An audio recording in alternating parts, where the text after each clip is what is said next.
I started to get really excited about what this thing could do. And we built a way for it to talk to our CRM, which in this case is GoHighLevel. I'm sure I could do it for others. This is just the one we use. The first thing I had to do was to kind of test its capability. So I'm like, all right, I'm just going to do a basic business workflow. So I would like to look for people who are a good fit for my program. Like I gave it data on my programs, and first it started looking at Gmail, which you can also do, but I said, no, don't use Gmail. Let's just stick to GHL. I just want data that's in my CRM already because I want to be able to talk to my business, right? That's the whole point of this. So I was able to query contacts. I was able to go conversations, opportunities, contact, opportunities, all this great stuff. And then it found these actual prospects that are great for my programs. And it gave me their phone numbers. It gave me their emails, the last thing they looked at, why they're qualified. It kind of shows its homework, gave me a confidence score because I've trained it to do that, and so on and so forth. Then I was like, okay, can you just go ahead and draft some personalized emails with these links to reach out for these particular programs? So I gave them the links, and it's like, sure. So I went and created these beautiful emails that were very specific to that customer, their journey. Again, that customized messaging at scale that we're talking about. So this is like now a personalized touch from the founder where I can have AI go and look at all my data for my business,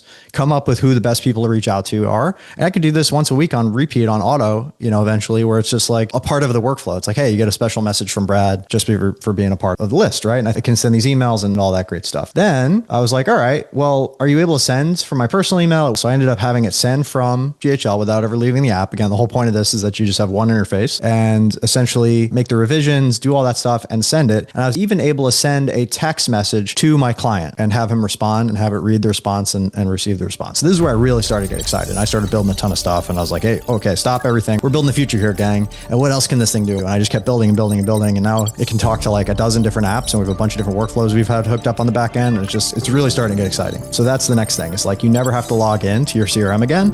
How does this change the world for business owners? And just to top it off here, all emails sent successfully, the summary, exactly what happens, a full record of that. If I want it, I can put it in Google Drive or whatever it is, right? So I can have my own audit trail. Whatever it is your workflow is, you can customize for your needs. And then I got really nuts. I was like, well, what about people who are not in my database? I wonder if I could reach out to them too. And let's find out.